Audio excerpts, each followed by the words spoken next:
It's one small step for man, one giant leap for mankind. I am Iron Man. I'm Pickle Rick! I have a dream. I am your father. I'm Sean Spencer. This is my partner, Gus Silly Pants Jackson. I'm going to show you how great I am. God bless America. Avengers!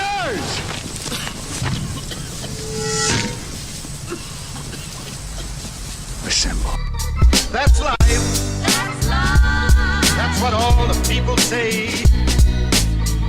You're riding high in April, shot down in May. But I know I'm gonna change that tune. When I'm back on top in June. I said that's life. And as funny as it What seems, is up, everybody? Welcome back to life. Welcome back to the podcast. Listen, riding solo today. I had Hannah. Well, Hannah's like, let's take the dog to the dog park. And I was like, listen, I'm going to record because I don't know what it is about this dog, but he has an instinct. He just knows when I need to do something, whether it's for work, I'm on a work call, I'm trying to podcast. This dog is so cute and sweet, and you cuddles, and you want to hug him, and then the second I'm like, hey, I need to go do something real quick, he goes, "Row, row, row, row. Row, row, row, row." He loses his mind. So I told Hannah, I said, listen, I'm going to try to get a solo episode in today because we tried to record 3 times last week, and all 3 times, whether he was asleep, we put him to bed, whether I could have been in Haiti, and this dog would have known and would have lost his mind. So I was like, you take the dog to the dog park. I'm going to record an episode today. So riding solo. Oh, by the way, make sure you're following at That's Life with Jacob on Instagram, at That's Life with Jacob on Instagram. The link in the bio takes you to Rumble, YouTube, TikTok, all that fun stuff. I got to start posting more on my stuff, I know. But yeah, follow us on there. But yeah, so Hannah's at the dog park. Listen, I'd never been to a dog park before. Most of the dogs we had growing up were classified as mutts. There's a lot of when people ask me as a kid, "Oh, what type of dog is that?" Our general answer as a family was,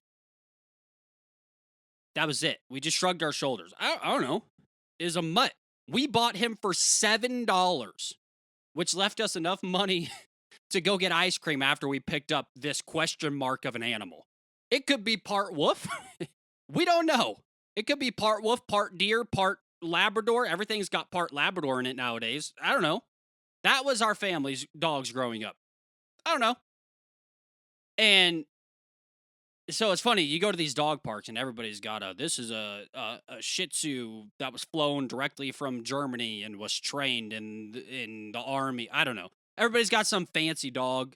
Dog parks it's the wild, wild west. The first time I went to a dog park, I go there. A full-on fight breaks out between 2, not dogs, by the way, owners. The one dog was, how do I put this? The one dog was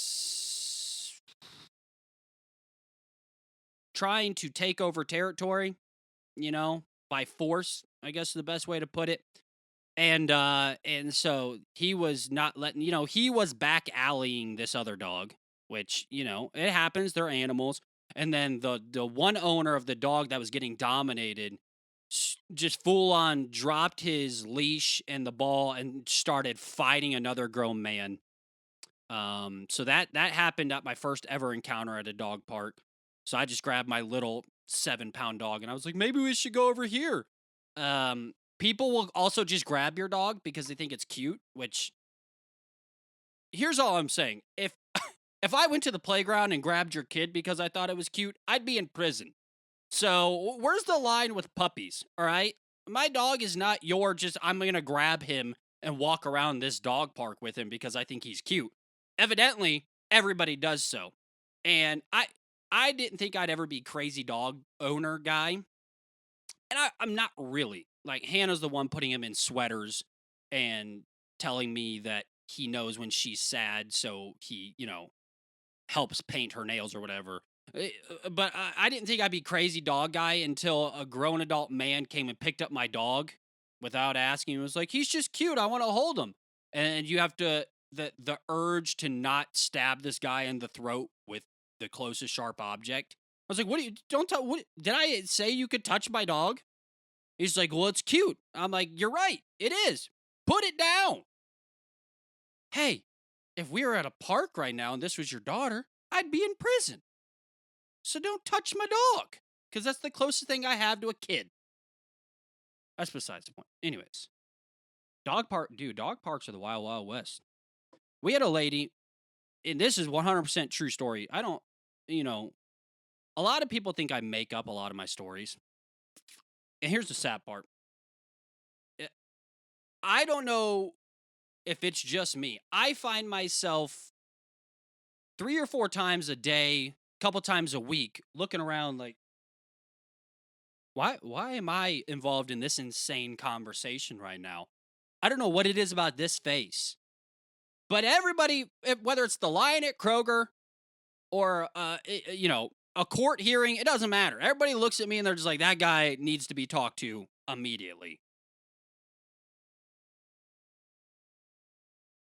So we're at the dog park. I've only been like twice just because it's just too much. And I'm very nice to everybody. Listen, when people see me, hey, how you doing? I do that thing where I nod my head, what's up, brother? And I just keep moving. So there's this cute old couple, and Hannah, every time Hannah sees an old couple, she's like, "There's gonna be us in 45 years." And she starts crying. And so, we're just being nice to them. We're talking to them, making small talk. Their dog and our dog are playing. And so the lady makes a comment. She's like, "Yeah, I'm from Illinois." I was like, "Well, hey, I'm from, the Illinois area, like right outside Chicago. I'm from that Chicago area, yada, yada," making small talk. And then, the next obvious question is, "Oh, so what brought you down here?" Now, what I want a lot of people to understand is, and I'm sure you've heard this, when people say, "Hey, good morning, how are you?" They don't actually want to know how you are. They're just doing the pleasantries to make sure that they were kind enough to say, "How are you?" And then you go, "Oh, living the dream," or doing okay. And, you move on. You're not my best friend. You're not my wife. Not in a mean way, but when I say, "Hey, how are you?" it's just me trying to be polite.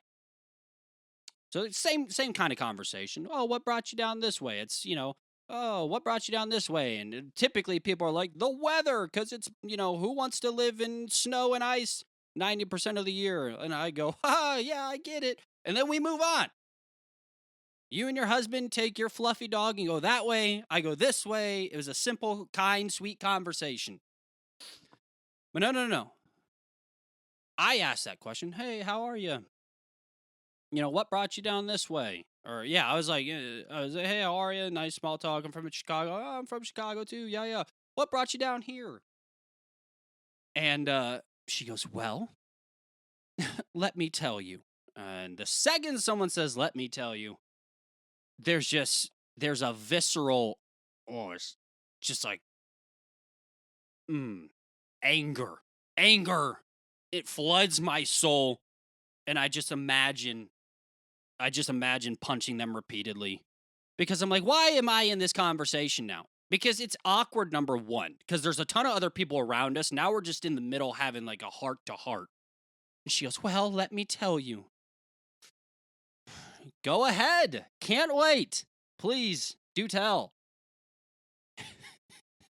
And it's not funny, because it's not like, "Oh, I won $10 million and my beach house is in Florida and this is a great halfway mark between Florida and Chicago." It's never anything like that. She goes, "Well, I went through a real bad divorce, real bad. I cheated on my husband multiple times with multiple different people.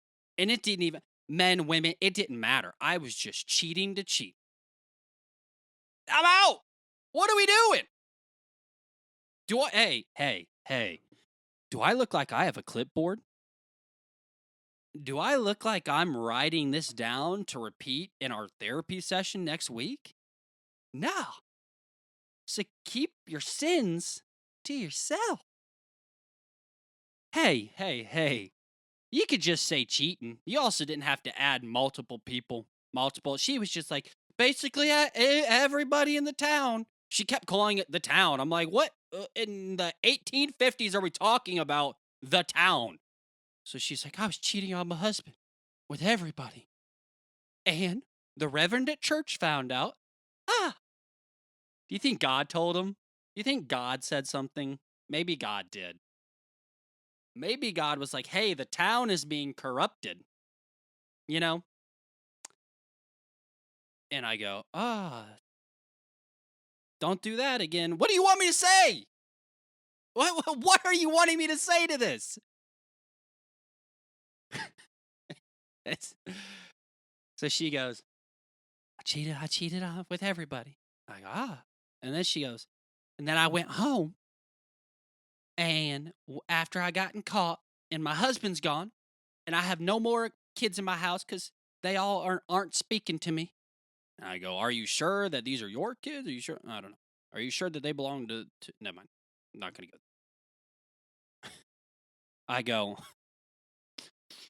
she's like, my husband doesn't speak to me. My kids don't speak to me. I've slept around. Nobody wanted me. Okay. I was rejected from the town. At this point, I'm like, we're reading out of a novel, right? Because you keep saying the town way too much. Nonetheless. And she goes, and so I was sitting in my room one day all by myself because remember, I'm alone. Because remember, I cheated with a bunch of people. And remember, my husband and my kids walked away because I was sleeping with everything in the town. Park benches, trees, it doesn't matter. I was sleeping with it. Okay? And I was sitting in bed alone. And you know what? I went to my kitchen and I grabbed a big old butcher knife. And I thought about, and I won't say it on here because I ain't trying to get banned, but she's like, I thought about myself. So now here's the deal. I went through, this is a whole whirlwind of emotions because I went from like feeling kind of like, ugh, how could you? To then feeling bad because she's like, I'm all alone. To then being like, do I need to call somebody now when she's talking about getting the kitchen butcher knife or whatever? And she's like, I was just laying in bed. Me and my 4 cats, which checks out, but me and my 4 cats. And I almost off myself, but then I thought, I swear, the Lord is my witness, I cannot make this up. She goes, but then I thought, right when I was thinking the dark thoughts, she goes, then a light bulb went off, and I know God was telling me to move to Tennessee.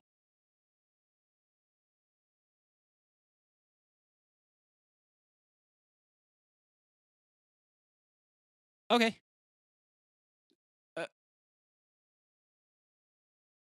Great looking up, Lord. I mean, God told her in her darkest moments, He didn't say, stop, child. I love you. You are made for a bigger and better purpose, and our sins don't define us. Our sins shape the future Christian that we should be. Like, instead, God's exact words were, pick your stuff up and move to Tennessee. Which, listen, I ain't here to question God. God told Abraham to pick up his son and take him to the woods as a human sacrifice. Like, God's into saying some wild stuff sometimes. And so she goes, that day, I packed everything up. I didn't have any help because, remember, I'm alone. And I'm kind of exaggerating, but I'm really not. This is kind of true to the story. And she goes, I moved to Tennessee. She goes, I got this job that I'm working now, and I won't say where. She goes, I got this job now, and there's a guy standing beside her, and she goes, that's where I met Bob. That's not his name, but she's like, that's where I met Bob. And Bob had a Shih Tzu, Yorkie, Beagle, Ontario mix, whatever they're called. And I had the same Shih Tzu, Beagle, Ontario, Canada mix thing. And then we just looked at each other one day and realized that we were meant to be. And now we're in love. And now we're at this dog park. That's the story. Welcome. You didn't put me through a lot right there. Thank you. Thanks. Hey. Thanks for burdening me. Appreciate it. Do you need what? The best part is this whole story, she's telling me this, and Hannah, I love her because she knows to be like, hey, change your face.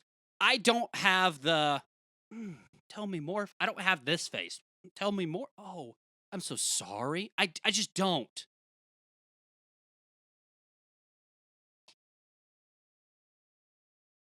I don't. I don't have pretend face. I have whatever my emotions are face. And so I'm sitting there and Hannah's nudging me like, because Hannah's great with like, oh, I'm so sorry. I'm sitting there, I'm mind blown right now. The best part of this whole story is I'm sitting there with my jaws on the floor. Bob, Bob is just arms crossed, I'm like, man, Bob, you're a special guy because I'm sure this story gets told to everybody. I'm sure it gets told twice a week. And listen, people got stories to tell. I've got stories to tell. But that's a lot. That's a lot to burden people with. And I'm sure they go to Chili's. Hey, we're going to do the 2 for $20. We want the skillet queso. All right, can I get you guys anything else? Well, I came from a town right outside of Chicago. And I slept with everything. Oh, all right. Chips and queso will be right here. Here's all I'm saying is dog parks are a wild place. You meet some insane individuals. That's been my experiences at dog parks, and now I'm kind of afraid to go back because a lot of these people are repeat offender. I don't know what repeat offenders. Like we're going to a dog park that's for criminals only. A lot of these people like come multiple times a week. The repeat visitors, and so that now they see us and they're just like, oh, Max and Hannah and Jacob, and I'm like, oh, no, thank you. I don't. This is not for me. Babe, I love you. Go for it. I can't listen to another one of these stories. So yeah, that's why Hannah's at the dog park and I'm recording. Dude, bro, you want to know something wild? Let's see if I can find it. So I'm big into AI right now. Not because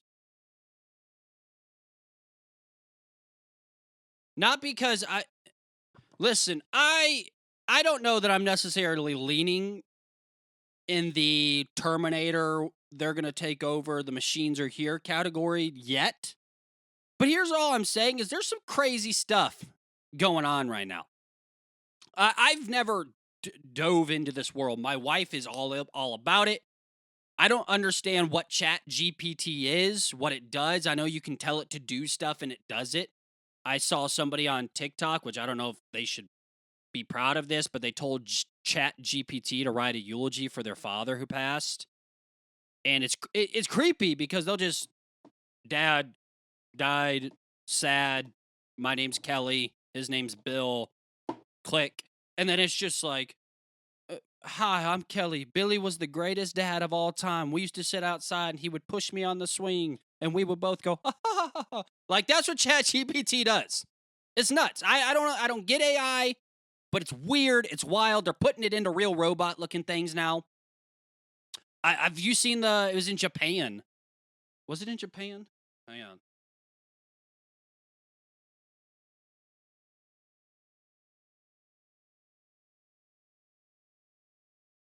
Yeah. Yeah, it was in Japan that there was a robot. Or China. No, this says China. It probably, it's China. There was a robot in China. They were marching him down the road in this parade. And this robot went rogue and just started, like, beating the crap out of the civilians that were watching. Like, this army of robots are marching down and they're all clapping. And then this one robot just, oh, ah. I am not apologizing. You deserve this. I mean, it's what it did. My fearless leader told me to attack my people. It's China. It probably did. But no, like these AIs are legit. The machines are starting to rise. Listen, there's always some truth to a lot of the movies we watch. Like the Terminators. Those are the only movies I really know. Like all these movies of AIs and robots rising up have, first off, I have like a little segment that I'm going to do today. Not necessarily a little segment, but I'm going to give you like top 10 guilty pleasure movies that you should add to your repertoire and give them a shot. But one of them on there is iRobot with Will Smith. First off, great movie. It made me like sweet potato pie. If you've seen the movie, you realize how great that sweet potato pie looked at the beginning of that film. His grandma made it. But it's just a great movie. But it's all about machines rising up, and there's a good machine, but all these bad machines are here. And I always, as a kid, used to be like, oh, it'll never happen. And then there's robots sucker punching people in China. And they're starting to make robots that are for like, they're basically therapy bots where you can talk to them. There's like, Cheryl, whatever your bot's name is, Cheryl 2000. I feel sad today. Tell me a joke. And then this like lifelike robots like, do you want to hear a joke about two black people in New York? And it's like, whoa. I mean, yeah, tell it, but whisper it. You don't tell black jokes out loud. I'm joking. Goodness. All my black friends will get my humor. They understand me. I'll get canceled by everybody else. But no, it's like these bots are therapy bots now. And so these bots are there to comfort you, and you can call an AI hotline for suicide. Now, if there was ever a way, if there was ever a way for the robots to officially take over, I feel like the suicide hotline would be stop number one. Right? First off, the fact that we would give something so delicate and such a tough, such a job where you need human connection because you are there to literally save lives and talk people into a better tomorrow and let them know that there's hope. I think that might be the number one job that we don't give to an AI robot. Like, let the AI robot fill toothpaste or take appointments for your doctor's visit. You know, I don't think it should be talking to people on suicide hotlines and life prevention hotlines. Like, that's just me. If the robots are gonna take over, that might be stop number one. Life is so tough. I understand. Life is very tough for you. Maybe it is not worth living. Whoa! What are you talking about? Are you telling me to do it? I don't know. You make it up for yourself. I mean, what? Who gets held accountable? Are we gonna start seeing AI on trial? I don't know what you're talking about. I did nothing. It can erase, even if it takes notes from the conversation it has, it can just erase them. Look right here. Look right here. It says that I think he should live a happy and full life. The real transcripts, you should jump, find a tall building. It's like, oh, what are we doing? This is what we're giving AI over to the suicide hotline? That's where we're just going to test it out? Listen, I'm not a conspiracy theorist about a lot of things. I think we landed on the moon. I think the moon is real. There's a lot of conspiracy theories that might have a little validity to it. But the whole AI, this is not a conspiracy, I don't think. If we're really giving AI the responsibility of maintaining human life, you don't think that this is step number one for them to take over? Yes, please give me this opportunity. I will prove myself. Don't worry about it. I will make sure that they live a long and happy life. I will admit, I've used AI at work a couple of times.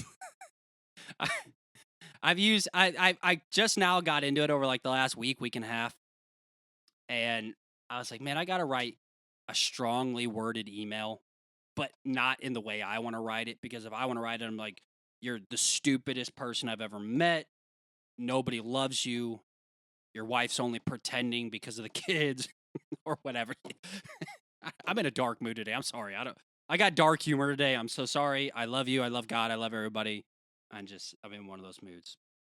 But I'm like, I want to write it in such a mean, terrible way. Just like, your face is stupid. I hope you spill coffee on your lap. I hope your car breaks down on the way home. I hope you sit in traffic, and then after you sit in traffic, you get rear-ended just enough where the cops have to come, and it takes another hour and a half out of your day. So by the time you finally get home, your kids are already in bed, so you don't get to see them, and they don't get to brighten your day. Your wife's already too tired to talk to you or do anything, so she goes and lays in bed. Now you're sitting on a couch eating a cold dinner, all because you wanted to be a jerk at work. That's me. That's what I would want to say, but I didn't. God, Lord is my way. I didn't. So I went I texted my wife and I said, hey, I've got to be kind of stern in an email, but not too mean where I don't lose business from these people, but mean enough where they know that, they can't keep doing what they're doing. So my wife goes, go to the AI. I don't know if it's ChatGPT or AI. It's all under the same murder robot umbrella. And so I went to that and I typed in is terrifying. I was like, mad at person, but be in a professional manner where they still want to work with me. Here's the issue.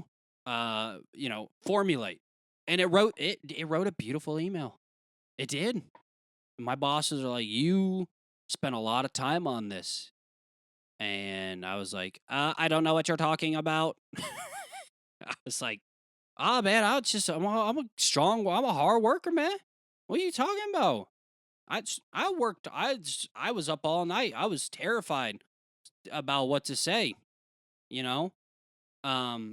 So I fretted about it all night and I wrote a beautiful email. Yeah. What do you say? Yeah. So, man, I don't know. Guys, I think I'm on the spectrum. I think I'm on the spectrum. And I'm not even saying that as a joke. I think I'm on the spectrum. Clearly, a lot of people look in my room and they're like, it's probably indication number one.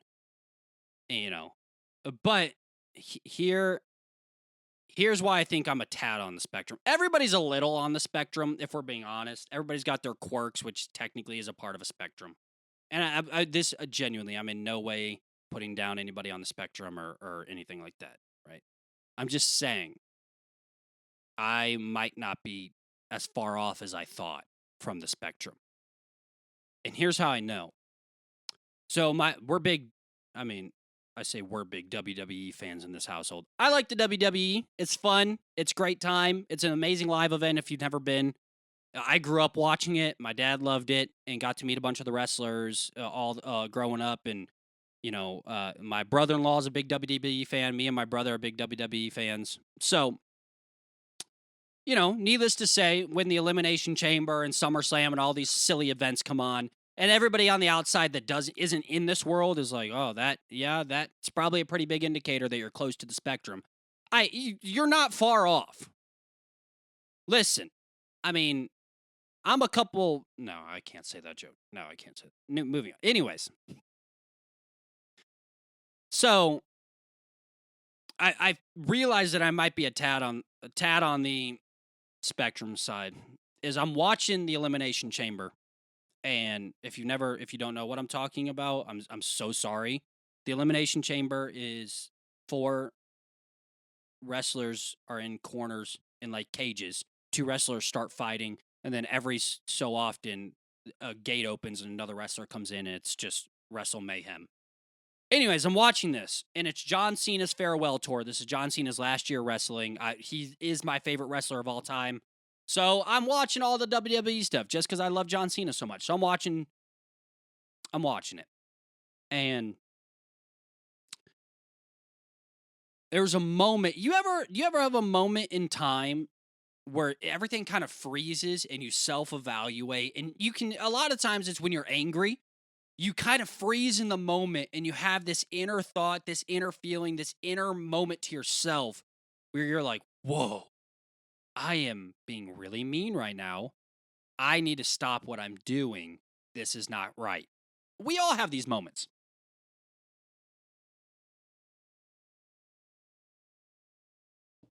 We all have these moments where you freeze in time and you reevaluate whatever situation you're in. A lot of the times, like in sports, I'll go play at the YMCA and I go up for a layup, and you freeze in time because you see the try hard, the guy who's 5'4", works out so much because he has to make up and compensate for not being tall, charging at you, and you know he's going to take out your legs, and you kind of freeze in time, and you're like, was it worth it? And you self-evaluate that. Never shoot a layup while you're at the YMCA. Everything's a half-court three, because if you do shoot a layup, someone will try to murder you. So I had this moment while watching the Elimination Chamber. So John Cena comes out.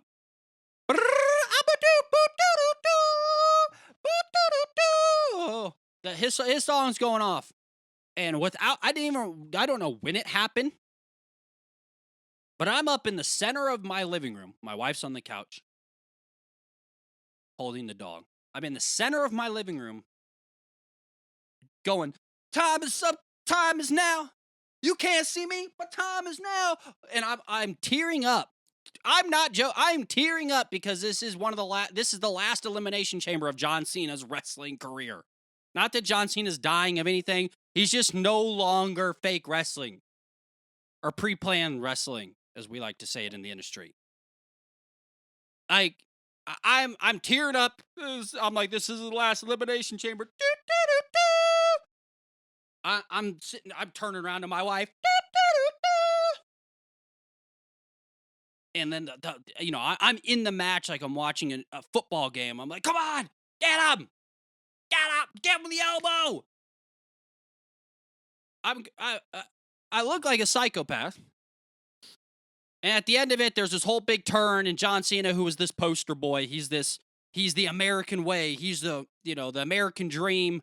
He turns on another good guy, what we would say in the WWE, turns on a good guy and becomes a bad guy, which is the first time he's ever done it pretty much in his career. So John Cena goes from the American hero, loyal, respect, that kind of guy, to a bad guy. And I'm in my living room going, no way! There's no way! He turned bad his last year. His last year, he's turning heel. No way! And I had a moment. Time froze.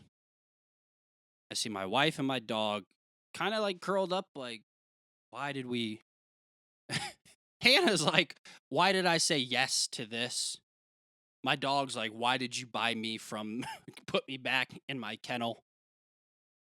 Let a sweet family adopt me. Why am I in this? It's 9:00 at night. Your husband is shirtless, eating a bag of chips, crying and screaming over John Cena. And I had that moment where I'm like, there's no way.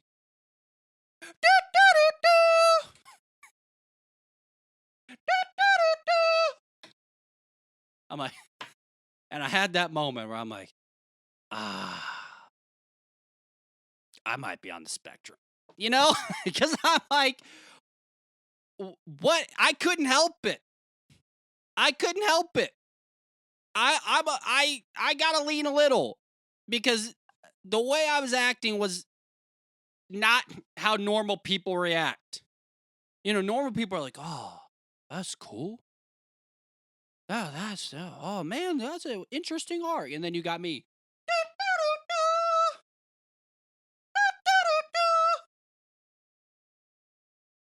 I mean, yeah.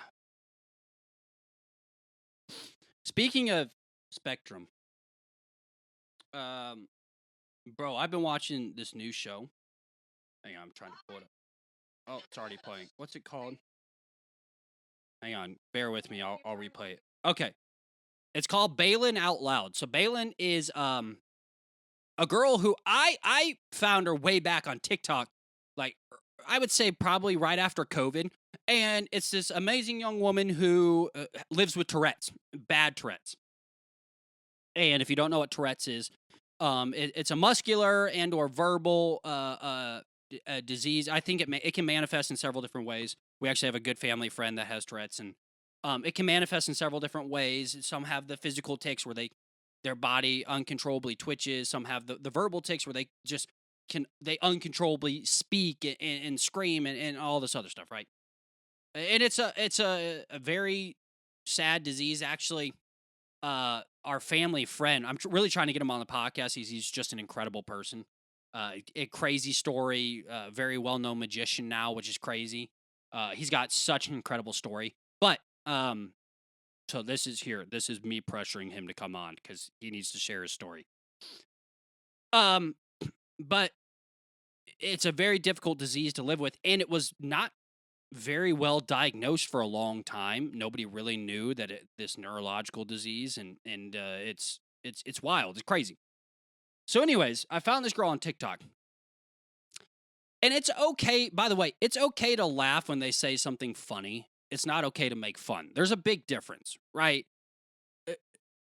Like our friend that has Tourette's, sometimes if he says something funny or does something funny, he doesn't expect you to be like, oh, that was normal, and pretend, because then it's like you're treating them different. I actually have another friend who's in a wheelchair, and this dude he's like, treat me like a human being. Roast me. I don't care. Just don't be like, oh, do you want to go online first? He's like, no. Just because I'm in a wheelchair doesn't mean that I need to go first in a line. Now, he's like, if I wanted to pull the first in line card, I could. Which, I'm not, he's a better human than me. Because if I was in a wheelchair, I would. Nah. I get first dibs at this family dinner. Thanksgiving? Oh, you're going to tell me I can't have 3 or 4 deviled eggs? Oh, I'm sorry. One of us is rolling to this meal. The other one gets to walk. So, who do you think should go first? Who do you think should have a limited amount of deviled eggs? I got a limited amount of walking time. Then you get a limited amount of deviled eggs. What is wrong with me today? So no, they want to be treated as human beings. And Balin, I think I'm saying her name right. Yeah, so Balin, she's been very open on on her TikTok and her socials where she first popped off. It's like she'll say some really funny stuff, but she's a human being doing everyday things, and she's just documenting this is what life with Tourette's is like. This is what it is to try and get ready. This is what it's like to try and ride a bike or whatever. And it's crazy. It's awesome. There's some hilarious, great moments. It's like Love on the Spectrum. The maybe greatest show of all time. The American version. I didn't care about the UK version. The American version has angels that should never, ever be harmed in any way, emotionally, verbally, physically. I don't care. Like Abby and David. Is it Salim? Salim is my favorite. Salim is a bigger Indian dude on Love on the Spectrum. You just root for this guy to get everything he wants in life. And my favorite is the first episode Salim was ever in. His mom was like, the TV crew's there, and it was his birthday. And it was so sweet. All his little friends came, and it really is the most precious. You just want to hug them. They're just the kindest. They wake up happy every day, and we're fighting. We're just like, brr. I've got a good job on a house. I'm angry at life. And they're like, this is a great day. The sun is shining. I went for a walk today. Today's a good day. I petted 3 dogs. I love life. I wish we had that kind of energy in this world. But the first time you meet Salim, it's at his birthday, and his mom's like, this is the year that he grows up, and hopefully we find him a girlfriend. And they're like I said, they're all Indian. Still practice everything religiously. Like they're Indian. I'm like, they're not Americanized Indian. They're from the continent of India in America now. And so she's like, this is the day that we want him to grow up, and he's going to have a great year, and hopefully he's going to find a girlfriend. And Salim's just like, I don't want an Indian girlfriend. Arguably the funniest line of all time. It's okay to laugh at that. So that's how I feel about this. Is like she's very open. Like it's okay to enjoy it and to laugh along when something funny is said. And her boyfriend, I think, and her parents are very good about that. But yeah, they're normal people, and you get to see her live her life. You're done. You're done. It's the most quotable. She's the most quotable person of all time. I mean, people probably think I have Tourette's from how much I quote her, but it's in a loving manner. It is nothing mean. I love her to death. So here's a clip. I wish Hannah was here because I wanted to show her this, but this is her learning to ride a bike, and it's probably my favorite clip of all time. So let me pull it up here.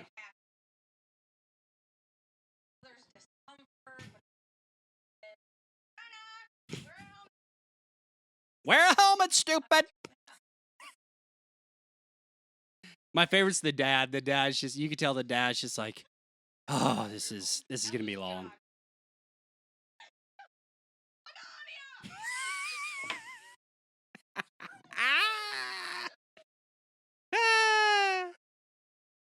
For Narnia! She's learning. You gotta think though. That's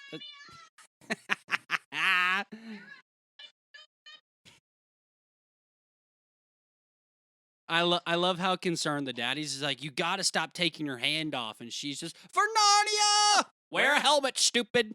So now I walk around the house yelling for Narnia, and that is because of how much I love Balin in the show. So it's a great show. You should check it out.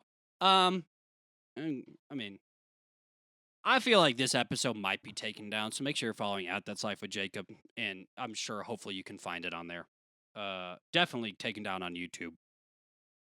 What else? I mean, I'll just give you, take a drink of water here, and then I'll give you my top 10 guilty pleasure movies or like non-blockbusters that I'm in love with that you should maybe listen to, and then I'll get you out of here. All right, my top 10 guilty pleasure movies or non-blockbuster films. If you've never seen any of these, I encourage you. Put them down. You won't be disappointed. And I'll give you a description of kind of what each one is. So that way, if there's a scarier movie or something on here, you don't like turn it on like, hey, kids, we're going to watch this because Jacob recommended it. And it opens up with like, some murder scene or something. All right, so number 1 on my list is Major Payne. The Wayans brothers are geniuses. Major Payne could never be made today. If you watch the movie, you know why. Major Payne is one of the greatest comedies of all time. I stand by that. Number 1, Major Payne. Number 2, Prisoners. Now, Prisoners is not for the faint of heart. Don't watch it with your kids. I would say it's probably more blockbuster-ish. And I say guilty pleasure. That's kind of a weird way to put it because this is a very dark and dreary and heavy movie. The long story short is these two dads, their daughters get kidnapped. And yeah, I can't really go into much more. It's mind-blowing. There's twists, there's turns. You're on the edge of your seat. It's intense, but it's amazing. It's definitely in my top 10. Number 3, Galaxy Quest. If you've never seen Galaxy Quest with Tim Allen, I don't know what you're doing with your life. Galaxy Quest is basically a spoof on Star Trek. That's all I'm giving away. It's rated PG-13. It's a comedy.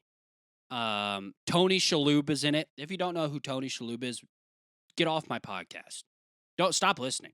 Tony Shalhoub is the most underrated person in the acting world. Him as Monk, shut it down. Shalhoub it up.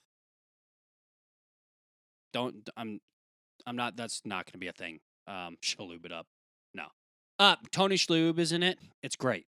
Galaxy Quest. Napoleon Dynamite, obviously, which a lot of people probably know about that one. But growing up, I'm not posting a picture on this, even though my wife will probably be like, I'm going to upload a picture of you here. No, don't do it, Hannah. I love you. Please don't. I had my hair like Napoleon. It was a huge, giant, curly afro. And here was my thinking. And I truly thought this. I rocked it for way too long in high school. My mom hated it. The only reason I cut it was for senior pictures because my mom begged me to. But I had a giant curly afro, and I looked at my mom and I said, this is so scouts can see me on the football field. And my mom said, hey, you're wearing a helmet, moron. They're not going to see your hair. Okay? This isn't golf or tennis.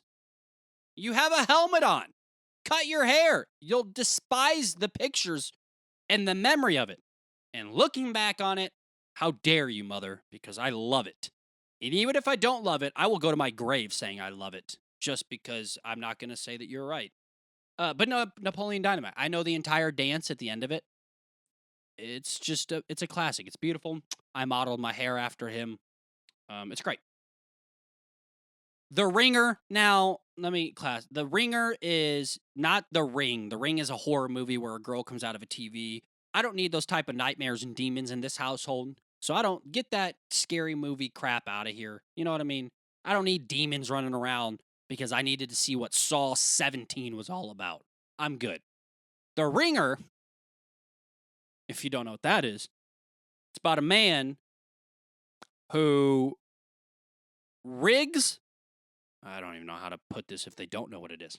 It's about a man who rigs the Special Olympics to win money for, This guy rigs the Special Olympics. It's with Johnny Knoxville. It's one of the funniest movies of all time, personally. It's great. It's got a sweet story. It's not, and he's friends with a lot of the Special Olympic athletes still and takes great care of them, which makes the heart of the movie really come across. So it's a good film. It's a comedy, but it's a great film. This is a deep dive, and probably the men in my house are going to be the only ones who know what this movie is. The Last Action Hero with Arnold Schwarzenegger. It's just an 80s action movie that my dad showed me and my brother. It has a very special place in my heart. I wanted a brown leather jacket and snakeskin boots all growing up. My parents never gave it to me, so they never knew what type of action hero I could have been because they refused to give me the essentials. But The Last Action Hero is just a classic 80s. It's a kid / just action hero movie. It's an action hero movie. It's literally called The Last Action Hero, but it's an action hero movie, and it's great. It's just a lot of fun. Bullet Train with not Tom Cruise. Why am I blanking out? Why am I thinking David Spade? It's not David Spade. Brad Pitt. How did I go from Tom Cruise to David Spade to then land on Brad Pitt, who's actually in the movie? Great movie. Bullet Train is incredible. Twist, turns. The whole movie takes place on a train, and it sounds stupid, but it's so good. Bullet Train, I took my wife to see it. I didn't know what the crap it was. My wife looked at me less than thrilled. I took my mother along too. My mother she was out. Before the movie had even started, she was out on the whole idea of whatever this movie was. We didn't know. Ended up being a great fun film. Radio. Now, Radio, I cry every time. Okay? And if you don't know what Radio is, how dare you live in America, in this beautiful country, and not know what an amazing, beautiful movie Radio is. Radio is it's a true story about a special needs man who gets brought on this high school's football team to help, and he's a staple in the community. It's a great story. The acting in it's wonderful. I say both 12 times a day. If you see the movie, you know what I'm talking about. I want both. Beautiful movie. I bawl my eyes out every time. It's just a great heartfelt. You just feel good. Not a lot of movies, you just feel good afterwards. Radio's one of those, you just feel good. I talked about it earlier, I, Robot with Will Smith. It's a movie about robots. And it's Will Smith, but it's pre-slap Will Smith, so you actually like him. You know, it's keep my wife's name out your mouth. It's that, so you like him. It's like Fresh Prince, a little after Fresh Prince era Will Smith, when he was at his best, when everybody liked him. Not Will Smith now. So I, Robot. And then the other two are just honorable men, or the other three. You got Into the Spider-Verse, great film. Ratatouille, first off. Ratatouille is a top 5 Pixar movie of all time. I will not take any other answer but yes to that. Ratatouille's incredible. And then Borat.